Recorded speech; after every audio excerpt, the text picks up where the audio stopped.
Wally, honest beers this week.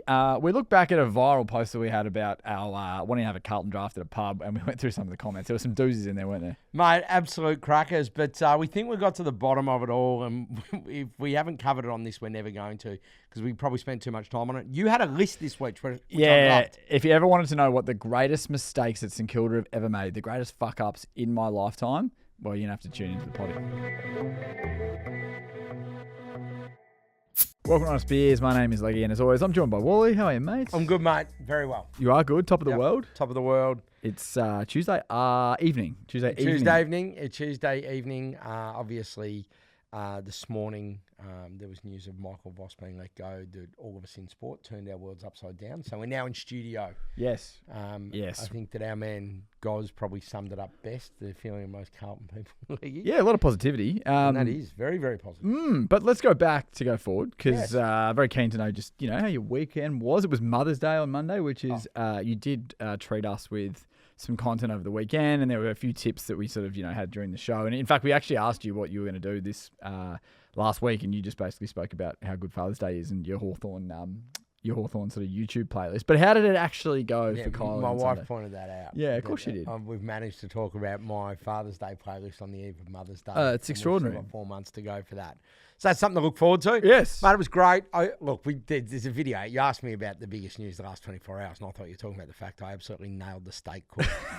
And I'm very, very happy. Well, that might have been the biggest until this morning. Yeah, until this morning. But look, I'll be honest, mate, it was an absolute cracker. Yep. My beautiful wife decided she didn't want to go out. She wanted me to cook at home, got some wines, watched footy. I watched 6 quarters of footy on Sunday. That's ambitious, given the slate wasn't very good. No, but the first 2 and were while I was prepping food and cooking. Okay. And then we watched the second game in full, which my wife actually was happy to. I was going to say, what's she doing? Place. What's she doing when you're watching the footy? No, she's watching it too. We have friends over and that much. She's up and about. Yeah, okay. So I don't know. Yeah. So you disguised it well, as in mate, you sort of strategically allowed things to happen. The one thing that trumps everything is if you're cooking for somebody, they traditionally let you watch whatever you want. Yeah. Do whatever you want, drink whatever you want. Yep. Okay. So it was good. What about you? Mother's Day was great. Had an awesome afternoon. Actually went in sort of not too far from you where you reside, but went to the East Melbourne RSL, which was great. Oh, the old Rousseau, yeah, which is now Banjo. Yeah, that was good. I remember going with you years ago a few times, but I hadn't. Very different now. I hadn't been since then. So the first time I'd gone since the kitchen had been sort of rebranded. And look, it's great, simple kind of pub feel. Also great open area outside for the kids to run around. Had my nieces there. It was that was an awesome afternoon. So to be clear on this is not a recommendation unless you have a heap of kids that need to run around. So this is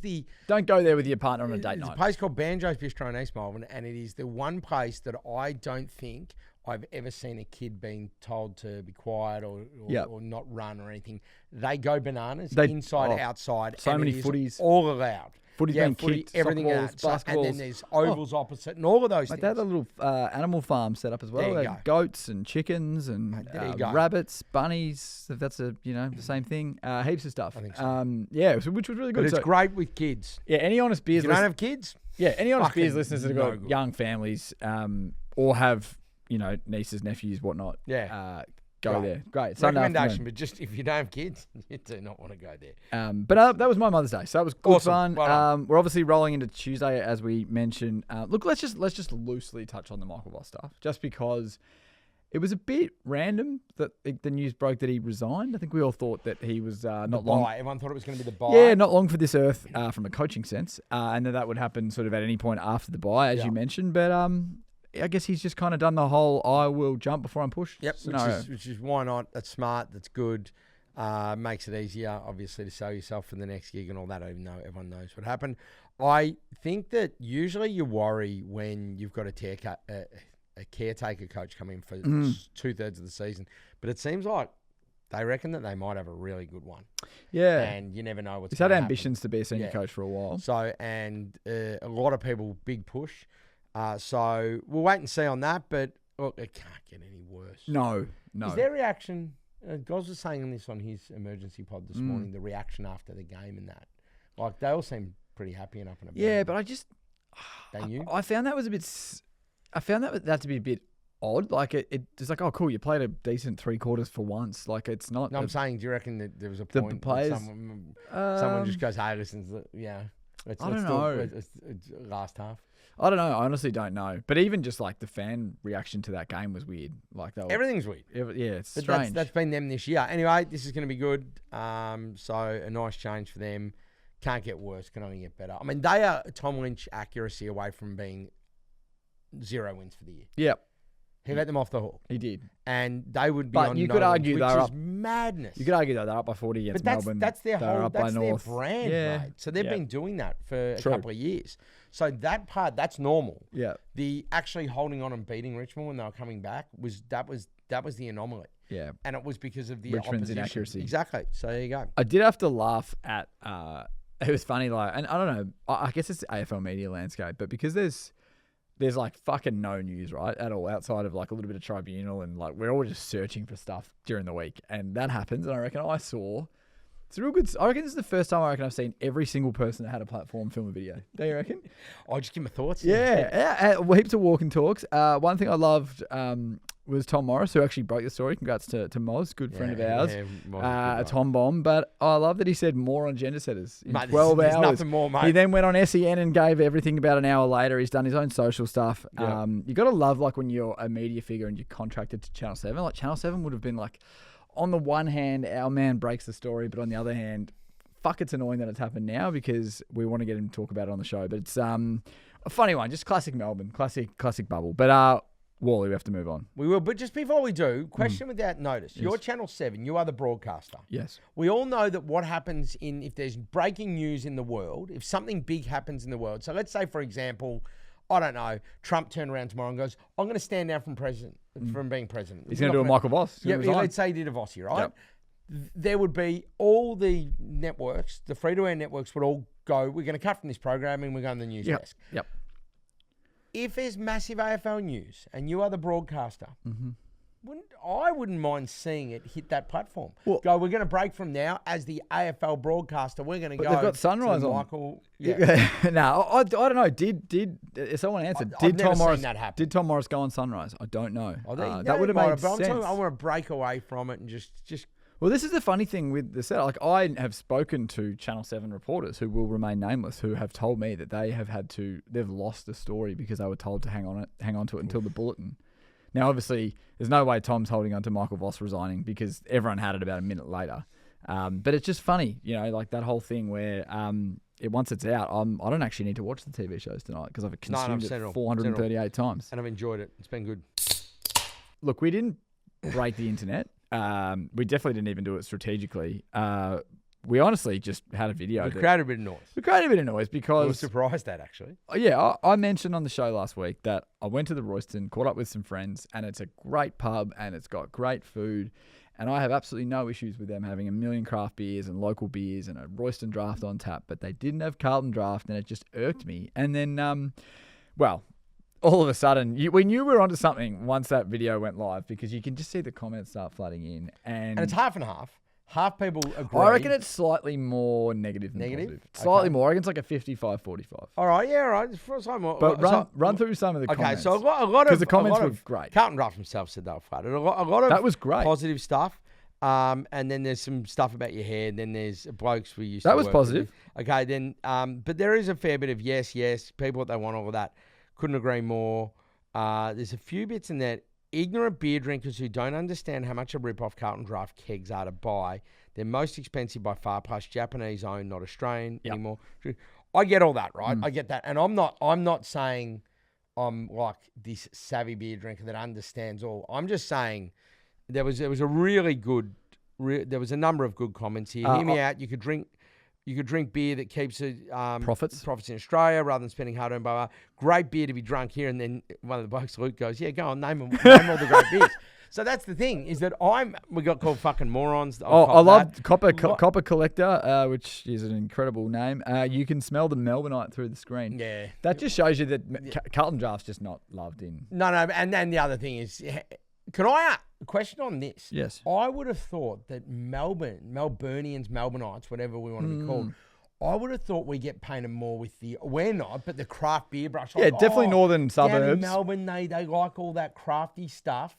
They don't drink they don't just drink the regular stuff. I didn't know that. That is true, but I think in my ventures interstate, no one drinks No, not many people drink Carlton Draught. If you Fuck no, it's dog shit. yeah, that's Drink extraordinary. Emu Export then, that's good. Tell me you know nothing about good beer without telling me nothing about good beer. Look, I mean, that's fine. You can go. I mean, James, I would suggest I've had a couple of beers over my time. Yeah, I've good, tried, bad, or indifferent. I've tried it all. Let's be real. Gone through phases. And the other thing is, there's nothing wrong. But the thing is, what I didn't realise, there was a lot of people here going, no, they're hard, they're expensive, they're hard to deal with, all of this sort of stuff. And I didn't know this. I just thought, you know what, it's CUB. I know they've bought everyone.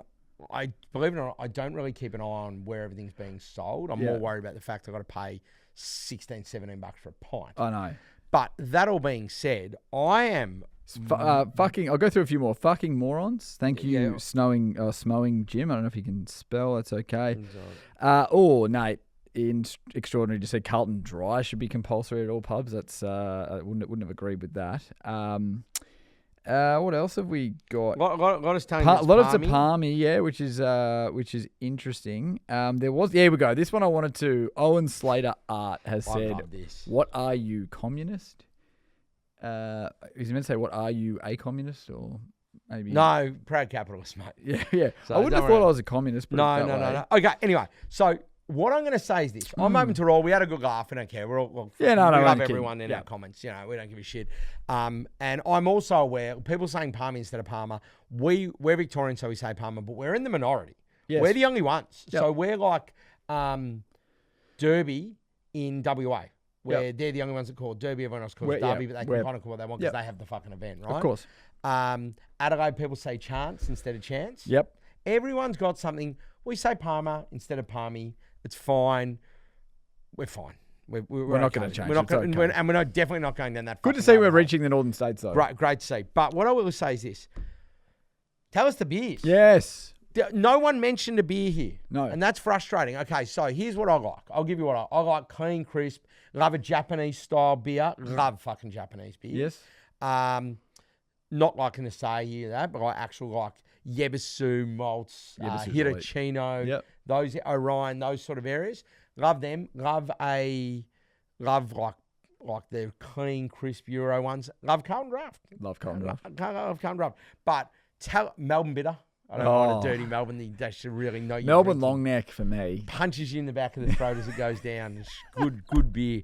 But tell us what we've got to do here to get back on side with the craft beer drinkers and the local beer drinkers. That's the key point. We want to know where should we be buying. We're probably not more craft beer. We are more draft lager. Yep. Clean. But tell us the local ones. Where do we go? How do we get them? All right. Yeah. What we're hearing is profits not going to Australia. All this sort of stuff. That's totally fine. So if you are a local brewed in Australia and you're from here, and it doesn't have to be. It can be Melbourne. Can be anywhere. Don't care where you brewed. If you're Australian and you got great beers. Yep. Tell us. There you go. So we're open to learning. We are open to all sorts of beers. We've taken a few paddles out. I'll have a paddle. I had a whiskey flight the other night in Sydney. Jeez, that's big. Yeah, it was good. Jeez, how pissed were you? You posted that you were hungover at the airport. My wife informed me that I had probably over the responsible limit. No shit. And what's the responsible limit? I don't know. It didn't matter because you weren't driving. You were in Sydney. So what's the responsible limit? Yeah, what would Homer Simpson say? The only dangerous amount of alcohol is none. Anyway, but no. You were proper pissed though because you were hungover. You were so hungover. Yeah. So anyway, all good. But tell us, we need to find some of these local ones, and I'm excited about it. Yes. We'll go to the footy on Saturday. Yeah, we are. So we will go. If you can get us one before the weekend, that'd be awesome. Great. A beer that we can get in Richmond somewhere that is a locally owned one, we're up for it. Yeah, we're keen to learn. Yep.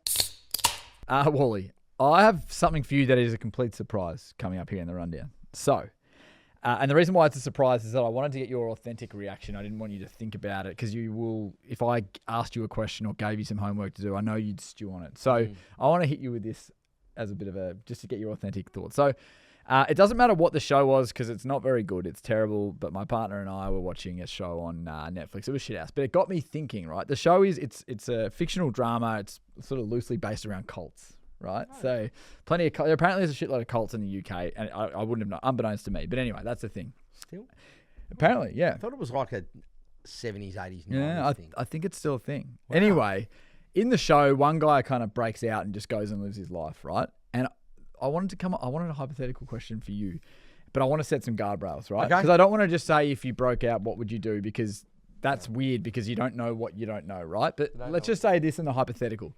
Let's say you lived a normal life like you do, family life, grew up in Melbourne, Hawks, whatever it might be. Then you spend 4 to 5 years in a cult. I've joined the cult. You've joined it and you fucking hate it and you want to get out. What's the first thing you're doing? The second you get out. Give us that next hour. Okay, so this is outside of seeing your loved ones, right? Yeah. It's not the emotional stuff. No. This is your first hour of freedom. Yeah. I love it. You could have said it when you get out of jail, but it's when you get out of a cult. First thing, my first hour. Yeah. Oof. Okay, so the first hour is pretty simple. What we're going to do is that we're going to go. I'm assuming cult food isn't great unless it's a culinary cult, and that's how they hooked me. No, because they wouldn't have the flavors and the spices. I've always told you the way I want to go. So for me, we go like the food things. It would be the food would be simple. It would be we will hold the burrito for later because that's going to be afterwards. What's going to happen is I'm going to roll into a pub that I love. Simply, that's the first thing. That was a tick because I thought you'd say that. Rolling into a pub I love, I would get like a skewy of CB or another. I might be changed by another local Australian owned. Maybe beer. it's someone in the cult brews their own beer. Smash that. Then I'm ordering double jammo on the rocks, lots of rocks straight away when I order my steak. Medium rare peppercorn sauce on the side, all of that. So that's what happens. We focus on that. We get to some betting as quickly as possible, and ask him live sport. As quickly. I go. Are you catching up with like how the Hawks won a flag? This one, hang on. I go. Can I have? I've just got to have a colt. Can I have the remote so I can flick? So I'm lighting my thing, and then so I'm flicking. I'm smashing jammos. 100%. You're talking to the bum, and if you don't, you're not in the mood to just, you know, those people that try and, oh yeah, I like the footy. Oh yeah, how the Hawks going at the moment? Well, if you like footy, you would know how the Hawks are going. Exactly right. And they'll go, hey, is there anybody here? I don't care if it's someone working in the kitchen that can talk footy for 15 minutes to fill me in. Yep. So they come out. I'm flicking through that. I have my steak. Then I just, for the coming hours, it's punting and drinking. And then I get a GYG chicken curry burrito on the way home. And then you go see your family. But you already said the family. No. But the family might still be in the cult. That's true. I mean, like, we can't save everyone. No, see, that's funny you say that because I had go to a pub, potentially have a TAB. Like you need to somehow work your way into some cash and put a bet on. I had having a steak, I had having a jammo, having a beer. So a lot of that's tick. It's all. And the key thing is live sport and working out how your team's gone. Like it's been 5 years. Give us the win-loss record. Did we win a flag? Who are the last 5 premiers? Yeah. Is there a game on now? Can you imagine if you grew up in a cult and then you came out and then you discovered punting and footy and fucking jammo and steak and burritos and all these things? But like you can't do it all at once. You've got the next. Could you imagine? It'd be like the first time you watch like Breaking Bad or something. Yeah, it'd be like, oh my God, what the fuck is this? Yeah, what's going on? So I had this recently, and I can relate in one way. I've been told for ages to watch Homeland. I'd never really bothered with it. I started watching Homeland and go, oh my God. Yeah, it's great. This is fucking amazing. Especially early season. And so you don't get a lot of those moments anymore. We only get them when a brilliant new TV show starts or if there's a great movie. Yeah. Food, we've had most of it. So it's only if you go to a new experience. But yeah, I would be. Imagine how good it would be. I mean, it wouldn't be great to have been in a cult, no offense. But imagine how good it would be to discover punting again for the first time. Oh, it'd be amazing. Like, however it is. Well, I've been saying that you do discover punting again every weekend. You do. And yeah, it's just so good. But yeah, no, you delivered. That was good. Yeah, that's what I would do. I'd be pretty similar, to be honest. Wally, we've got some bad news. Didn't want this day to come. But it has arrived. We spoke a lot over the last few months about Pizza Hut and venturing over to Ballarat to do the all-you-can-eat challenge and to just pick up on the nostalgia of a dine-in Pizza Hut restaurant. We're not going to delve into too much detail as to why, but we are going to postpone the Pizza Hut challenge on May 23 in Ballarat. There's been some unforeseen circumstances, which I might just throw to you on. You don't have to give it away yet, but there's going to be some updates. There will be some updates. We have had, this is the unforeseen is probably the word. We say circumstances like multiple. Competitor driven. And that changes the whole thing. There's a few things, but there's going to be more to come on that. Yeah. We're not smoke and mirrors here. So as soon as we knew, okay, we were going. Do we wait to give all the information? No. Let's just tell people. There'll be an update on the socials. There'll be an update, but there will be an update on socials with more information around what's happened. Tell you what I got to do though. I got to give the bad news to Patrick from Pizza Hut. Patrick, he doesn't know yet. Patty Pizza. He won't be happy. Yeah, well, he had a spot booked. He had a spot booked, but that's okay. Look, one thing we know about the this particular Pizza Hut is it's heaving. It is. It is always heaving. We'll get down there. We'll get there. We'll make it happen. This is just something that was out of our control. It is 100%. And you will learn more about it. Stay tuned. Yeah, Stay you'll learn tuned. more about it during the absolutely. week. So we'll update there. Now, Walley, a segment that I'm taking over from you just for the 1 week, or 1 week only, honest list, which, back to the start of this podcast, the origins, we both used to do an honest list, and then it's just become your list now. But last week there was a bit of homework that I set for myself after you did a list, and it's around the greatest or the top 5 St Kilda mistakes, mismanagement, whatever you want to call it, in my lifetime, which is... Look, I had to narrow it down to my lifetime because over 150 years of mismanagement, it would be fucking hard to narrow it down to a top 5. But I've narrowed it down to my lifetime, the top 5. It could be a mistake. It could be mismanagement, fuck-ups from St Kilda, whatever you want it to be. It's going to be grim. It's going to be grim. I've done a 5. It's going to start as a 5, 4, 3, 2, 1. Oh, nice. I also have done 4 honourable mentions. Wow. So it's basically like a 9. But I'll get to it as quickly as I can. But starting off at number 5. Take you back to 2014, drafting Paddy McCartan over Christian Petrarca. Now, you can say, Paddy McCartan's career, it was very unlucky. There was a lot of concussions and some of that stuff, you just did not know that was going to happen. That's totally fine. But what I will say is that every single club, including St Kilda up until the last point, said that Christian Petrarca was the best player in the draft. St Kilda had just about committed to Petrarca up until the last week.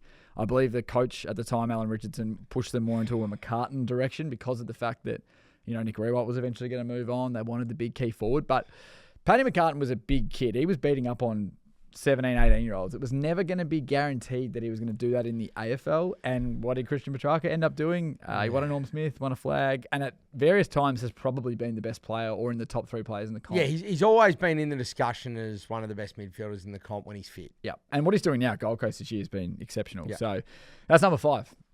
Number 4, maintaining the draft theme, drafting Jack Billings over Marcus Bontempelli in 2013. This is another one which is tricky because in all the consensus mock drafts, Jack Billings was probably in the top 3 and Bont was a bit of a bolter.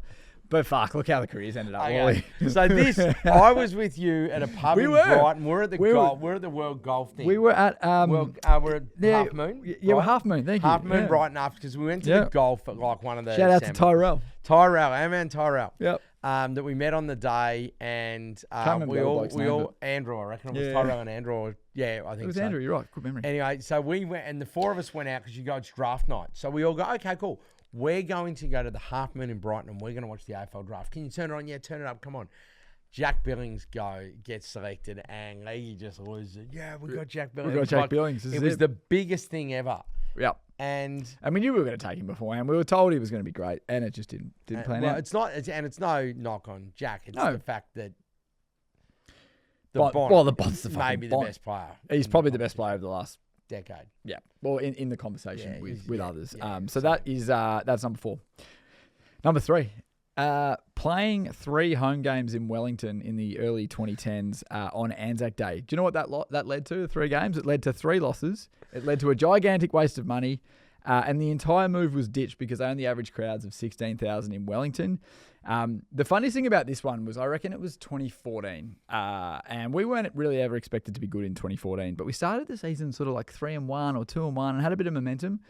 And then we went down to Wellington and got beaten by Brisbane, who were fucking terrible at the time, and that just kind of put a real kibosh on the season. So, who would have thought playing home games in Wellington wouldn't work? And to be honest, I could have extended it to... We had a bit of a partnership as well with Launceston for a while. We played down there as well as you guys did, and I reckon we lost most of those games. Had Siren Gate against Freo. It was always bad. So, whenever St Kilda sells home games... we had that. We also had honourable mention to St Kilda's Cairns experiment, I think it might have been, where they lost a couple of games... I just remembered then. Number 2. Yeah. Moving from Moorabbin to Seaford in 2011. This was a move that, and I quote, Nick Rewalt, one of the great champions of the club, said, ripped the heart out of the club. Senior players hated going there and it forced the club into more debt. So much so that They moved back to Moorabbin like a few years later. The actual facility is still there, but the thing that makes it so funny, Hawthorn have done Dingley, right? And everyone said, oh, maybe that's going to be, the players having to move and maybe Dingley's not the best. But what the Hawks have done is they've created a state-of-the-art facility. Seaford wasn't even a state-of-the-art facility. It was just marginally better than Moorabbin. And no one wanted to fucking go there. No offense if you're from Seaford or Frankston. Yeah. So that was... Well, no, but in fairness, because they're not living down there. Yeah. They're living in Melbourne, playing in Well, Melbourne. most of them live in Brighton or Sandringham. If they all live down there, it'd be easy to go. It's the travel. It was like, where were Melbourne before they took over? Casey. So Melbourne had to go to Casey, and now, of course, Melbourne, we finished with our sheds and they can move in there. But like, do you know what I mean? So it's just that travel time, unless you are going to an elite facility. Yeah. And that's the thing, which I could have copped, but it was just sort of like an okay one. At least it was against the traffic most of the time. Yeah. But it's a tough road. There's no real... Anyway, it doesn't matter. If you're living in Brighton, that's not where you want to go. Well, I'm up to number one. And this is a tough one. I reckon this is a tough one to say, but for me... it stands out because it was probably the greatest opportunity. But I've gone with Stan Halves' second half coaching performance in the 1997 AFL Grand Final. It was a Grand Final that St Kilda went in overwhelming favourites. We finished top in 1997. Played Adelaide. We also smashed North in the prelim by about 9 goals the week before, and it felt like this was the year that they were going to break the drought. At the time, the drought was only 31 years. It's obviously a lot fucking more now, but 13 points up at half time. And Nathan Burke, former champion of the club, says that Stan Halves completely failed in his address. In terms of motivating the players, and then there's the obvious one, leaving Jamie Shanahan on Darren Jarman, who proceeded to kick 6 goals in the second half, 5 of which were in the last quarter. It's one of the toughest watches. It's one of the most painful days. It's the only day I've ever cried as a Saints fan. I was 8 years old, but probably one of the worst things that could have ever happened. That's a flag that they just let slip. Congrats, obviously, to the Crows, but that was one that let slip. And now, Wally, we'll get into some of the honourable mentions that didn't get into the top 5. I reckon I know one of them. Bungling Ross Lyon's contract at the end of 2011 and just letting him go to Freo when he was probably in his coaching prime. Hiring Chris Pelchin to oversee the list management and recruiting strategy only for the club to put their salary cap in a massive hole and lose players. They were paying 65% of their salary cap to about 6 players. It is extraordinary. One of them, another one I've got here, giving up pick 16 for Andrew Lovett in 2009, only for him to never play a game. And the last one is that I've got here is it's a bit tricky. It's a bit harsh because it was actually, if you go look back at the 2003 draft, it's the worst ever. But picking Ralph Clark with pick 8 in the 2003 draft just never worked out. One of the worst top 10 picks ever. I reckon there could have been a 5th honourable mention. Trading Ben McAvoy. Yeah, that's it. I had that in there. So there was a couple of trades that I wanted to go through. Obviously, the Ben McAvoy trade, they got Luke Dunstan and Blake Acres, because of the draft picks, and Shane Savage. And it's a weird one because I agree, but at the time I can at least, the thinking was he goes to a club and helps them win a flag that's ready. St Kilda was obviously not going to win a flag at all. They were kind of meant to be rebuilding. So it's kind of like you lose an asset and get a few first round picks or early second round picks. But I agree, it wasn't great. Great for the Hawks. Great for the Hawks. It was great. It was fantastic for us. No, this is it's a tremendous list. It's also really painful. It's painful. You have to go through that. It's also kind of funny, but also that's my lifetime. I could have gone with more. There was so much more. Actually, I had one more honourable mention, and that was Rod Butters in 2001 hiring Grant Thomas to be coach when they were kind of like mates. I think he had a debt to him. That was pretty much it. Like, talk about a bush league club. That was. Talk about making decisions that, I mean, to be honest, Grant Thomas kind of was semi-competent as a coach and got into a couple of prelims, but that was just the most St Kilda thing. No Mad Monday decision making in there in the eras over the years. What was wrong with the dwarf thing? I think that got Scott Waters fired, so that was a good thing. And the other thing is, I don't know how the other one for me was like 1999, 63 points up in the second quarter and losing, but that's not really an error. That's just an absolute. There's been plenty of other, like, I know there's been individual stuff and there's been, dick pics and whatnot. I'm talking about club stuff specifically where they've actually made poor decisions. But we have over-indexed on dick pics as a. It's weird, isn't it? It's weird. There's been players, administrators, there's been all sorts. Administrator, yeah, of course. Yeah. Geez, how would he be feeling today? Probably doesn't give a fuck. No, I don't know. Toey? I don't know. Too busy. For the doctor? Yeah, too busy worrying about his legal stash, I would have thought. Anyway, but like, that's very good. That is grim areas, mate. Very grim. I feel for you. Like, there was so much more. Like, I listed 10 in the end. I could have gone with more. And I'm sure Saints fans will have more for me, so let me know what I missed and I'll mention it on the show or do a video. Passing the baton over to you because you've got a last week or a couple of weeks ago, you had a new segment. You were pairing TV shows with food, alcohol, drinks. What have you got? All right. I wanted to start doing this, as you said a couple of weeks ago. And I think I'll continue doing this. It's nice, it's short, it's sharp. And what it does, I was actually thinking about this, and I was looking at it going, these are fucking things that I genuinely like. If I would feel really appropriate eating these things. So up next, as you know, I love my sitcoms. I love my comedy. Yes. And my favourite is The Office, the US Office, not the UK Office. Don't at me. I don't give a fuck now. Like, they're both great. I just don't care about the whole debate. And yes, my humour is not as sophisticated as your humour. Anyone that thinks The Office. Let's just say You're allowed to just like I what you like like. stupid humour and dumb humour. And You're anybody allowed that to likes like US what you Office like. is just clearly more intelligent than I am, and I can live with it. So that puts an end to that. All right. US Office. Now this is the one. So the last one I did was Sopranos with a plate of gabagool and I still haven't done that. Chianti in a tiny wine glass. to do It's a that. small pan. Yeah. US Office. A basic sandwich on white bread. It has to be on white bread, preferably served like in some of that sandwich wrap. Ham, cheese, lettuce, tomato with margarine. That'd be it. No other condiments. That's what I'm talking about. Something you would have in an office. I guarantee you. I did. Oh, by the way, I forgot to tell you. I did this. I watched an episode and did this. I fucking love that. I did this late last week when I wanted to do this again. So what I'm going to do is I'm going to try something, and it felt right. But what you have to pair with this is a few crisps, like potato chip crisps on the side. On the side. No, you can put them in if you want. No, on the side, and just eat it like you're at the office. But then matching drink, and it's a daytime one, is instant coffee, ideally from a percolator or something like that. And you have a black unless you have powdered crema. Now, I couldn't get that, but I did have I got some Moccona coffee and had it. So I tried this last week, and it fucking paired beautifully. It was like having a traditional 1990s, 2000s office lunch. Pretty plain, pretty basic. But there is something nice about Well, you're fitting into not the character, but you're fitting into sort of like the fabric of the show, right? And it's not like just copying. This is not about copying one thing that they've had. So, like, yes, like they have pretzel day, or Jim used to always have a toasted ham and cheese sandwich. And it's not about, it's about fitting into that with something that you would actually enjoy and is quite nice, but it suits the show. So that's what we've done for the US Office. And these are going to be back. And mainly just because I actually enjoyed doing it. And I'm just going to test a few things. And so before I come on the show with it, I will have tried it. Yeah, I think that's the most important thing, because you need to know if it works. 100%.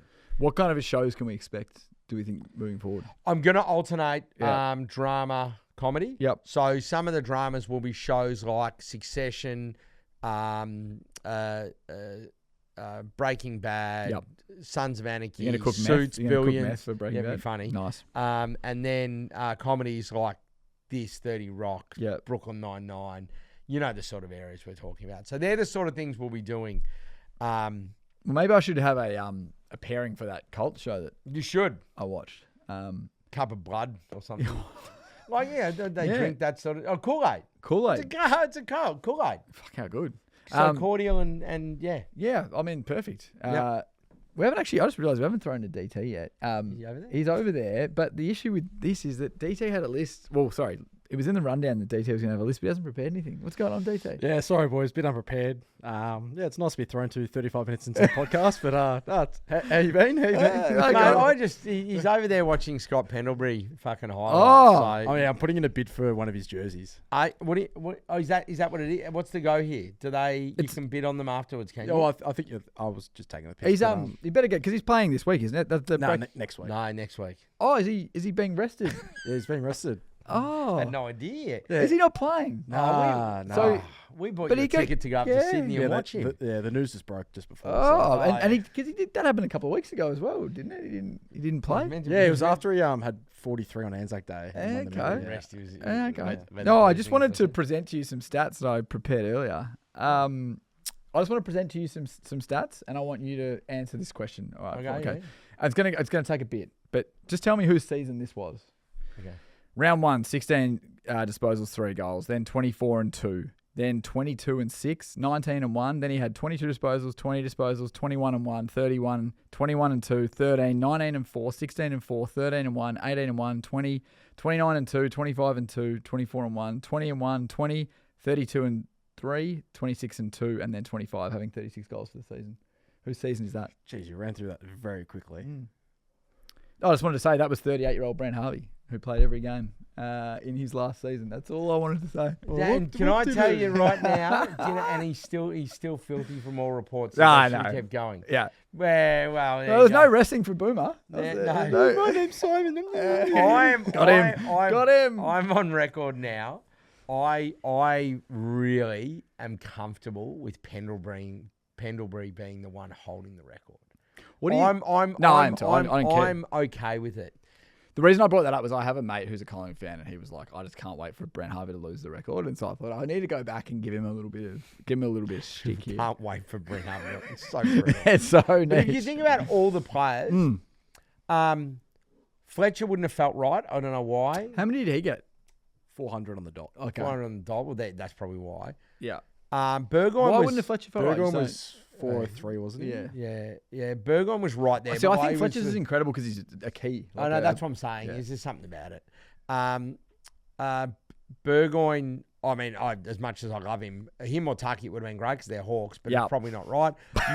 Michael Tuck always felt right because of the amount of Resi's games he played. Yeah, so he could have played. It was insane. Yeah. Could have played over 500. It's like Tom Mitchell and Neefle. Yeah, exactly. So Tom Mitchell could have played 600. It's absolutely nuts. Neefle reference. Yeah. Check it out, Honest Archives. But I'm okay with this. Yeah, I am too. I actually really love love Pendles. Pendles. I love Pendles. I just Oh, love. now you do. Geez. No, I just love feeding into just being a little bit more, antagonistic and just, pushing it a little Pendles, Society, they're two of my faves. And I've made, you know me, DT, I like the pies. And I'm looking forward to, I might even go along. What do you It's, thought? I'm pretty sure it's just about sold out as well. Oh, fine. So I think it's a 4:15. You'll probably be behind the glass, won't you? No, you mean Well, we're meant to be the people. We're meant to be in Ballarat. We were meant to be. Yeah. So now this opens it up. So, but I'm very, very happy to see him. That's absolute fire by you though to go through Brent Harvey's season. I was thinking this is, and I should have got that. The 6 goals was the giveaway. Yeah. He kicked 6 goals early in the year. You went pretty quick for my brain to be like. Yeah, no, I just wanted to get through it because it was like he played an elimination final as well. Needed to get through it all very quickly, and then basically got told there was no contract for him. But I guess North were going in a different. how How many, did they do that to him, Ferrito, Drew Petrie? There was a heap few. of them, There was a few. Yeah. How many Anzac Day medals has Boom Harvey won? It's very good areas. Well, ask Kane Corns because North Melbourne should be taking. Essendon should be taken off Anzac Day, so maybe North will get the So spot. Boom Harvey might come out of Yeah, he retirement. might. Who, if you go, Essendon's going to lose the spot for a few years, who would you put in that you think is big enough for the contest, but also big enough to make sure that there's 100,000 people there? Who is the team next year? If you could choose someone instead of Essendon, who goes in next season? So they've got to be. Richmond's not going to be. So they have to be good. So I was thinking about I was crowds. just going to say Geelong. Geelong, Collingwood. What they get Saturday night? 83. And that was Geelong home Yeah, game, but so you they probably get more. spanked ya. So it's like you, yeah. Well, I just think besides last on the weekend, we would normally have pretty. Yeah, good they're pretty games close with games. Geelong, We play against you closely. That'd be good. Yeah. Hawthorn Collingwood could be a good Anzac Day game, and we've got form when we play. Like we belted Gold Coast. I think it needs to be a more of a hated So rivalry. Carlton though. Collingwood. Yeah. It's Collingwood Essendon. Can we just stop? it should never It's rage change. bait. It's Collingwood Essendon. They're fine. Essendon will get back. It won't be a drum. Anzac Day's awesome. Just on your Boomer point about Anzac Day, if they did change it and he came back and he was 46, would he be more impactful than Pendlebury's at 38? No. Not at 40. Does he still play? Is it? I think he's still playing local footy. North No, Heidelberg or something? I think his last season was as good or better than anybody that's played 350 plus games in their last year. You feel bad for him. Like he had so much left I in the didn't want him tank. as a player because, like most people, you don't like a guy that is able to do that to you and runs around, and then also was part of a North Melbourne team that caused some people a fair bit of pain. So you go, oh, fuck him. But now you look back, no, you do when they're playing. Now you look back and go, fuck, it sucks for him, and he should have kept playing, and it actually hurt their club. All of those people leaving. Yeah. Yeah, well, they fell off a cliff after Who that. was the coach that did that? Is it Scott? It was Brad Scott. I know it was. I just want to see you guys say it. Brad Scott. Yeah, there you go. No, Brad Scott, you were wrong. Yeah. Not just Alan. Yes. Yeah. No, I'm a big fan of Pendles. Just wanted to be antagonistic. What are your thoughts on the jumper? Like the gold number? I think it's had way too much media attention. Yeah, like has it just a let him lot? do it. Like Pendles probably doesn't actually really give a fuck. No. He's getting 100% of the proceeds. No, Nobody cares apparently now. he's giving it all away to charity. He's See, this is why we like him. Okay, next week, I don't know. can all you of do a it, but DT's list or quiz on Pendles, and we'll see if we can. Or is it's it gotta only be- 5 or? It's whatever. Wherever you want to do it. You could do a top 5 moments. You could quiz us on stuff. Yep. You can do a collection. You're going to get the hot mic for a dedicated Pendlebury segment because we do actually love him and we want to. Who do you reckon will have a better career, Nick Dacos or Pendles? That's a great question. It's going to be hard to top 450 games. by What? the But end of it. is there a And world where if Nick plays like 370 but wins 3 flags? He and should 2 have. Brownlows? How many Brownlows should Nick have already? 2? 3. Well, he should have won the one where he got injured. And Against Hawthorn, but yeah, he's got a premiership medal, and he played well on grand final day too. Yeah. So he's got Norm Smith votes, correct? Yeah. He was in the voting. He's placed in 3 Brownlows now. Was he top Yeah, I 3? think he's top runner up, third. Something like that, yeah. Yeah. And that was 6 weeks injured or whatever it was. Yeah. So we've got all of that, right? So we have all of that there. So I look at all of that as a What did he lose? How many votes did he lose to Cripps? Would he have like 6 or something. 7. What I think it was was the it tally? was like 45 to 38. So he Extraordinary actually to get 38 became and lose. he had the most votes ever Broke in the Brownlow, record. but then Cripps obviously got 45. Yeah. So So we're talking about like he's already I reckon body holds up. God willing, I think that Dacos could have a better career. Geez, it'd be tough to beat. yeah, well, if he wins a Brownlow, well, Pendles never won a Brownlow. Yeah, so. but it's I don't know. But it's also Pendles was playing with some elite midfielders. in that his being time. said, but then you told, and we won't go down a rabbit hole of Collingwood footballers, but you can say damn it. that Nathan Buckley's at is a DT's may have list. been another level as a player, but he never won a premiership medal. Yeah. So he won a Norm Smith though, but like it's hard to Yeah. gauge. Anyway, exciting next week. Yeah, next week Pendles Pendlebury, podcast. Pendlebury special. Looking forward to that. Pendlecast. We should get into the rooms afterwards. Surely you'll be in there, rubbing shoulders with all your heroes. I'll be there, mate. Yeah. Me, Eddie, the boys. Just Yeah, I used to okay. actually kick the footy with Eddie Maguire's sons in the rooms Did back ya? when I was little Tucker. Okay. Well, there you go. Good on you, mate. Great stuff, DT. Look, boy, that's all I had. Don't know if you had any more. That's it from me. But again, shout out to any local brewers breweries who want to just like beer brewers, whatever the term is. Just fucking hit us up. We want Let to us know. DMs, YouTube, hit us up. Hit us up. And and just also, jokes aside, anybody that actually just are fans, all the people that were calling us morons and we don't know anything about beer, fucking educate us because we're more than happy to drink local. Just don't know what it is and where you get good ones. Because if I'm to go through every single beer, I'll fucking do it. Yeah, I I'll will. find a way to do it. Don't worry about that. Yeah. But I want to just go straight to the ones I'm going to enjoy. Maybe we should just do a pub crawl, and like, Now? well, we can do it now. I'll But yeah, ring- we'll just I'll go ring to all the local bar. pubs. I mean, I don't have to be home. Like she's ringing now. Should actually. Yeah, 100%. She ears were fucking burning. Would you put it on the she's pod? ringing. Put it on the pod. Just go, hey. Yeah, just say No, we- no, because you don't know. It's been a long day. I don't know what we're getting. Just say- That's good, Aries. All right. All right. Everyone's been great. Go Saints. Go Hawks.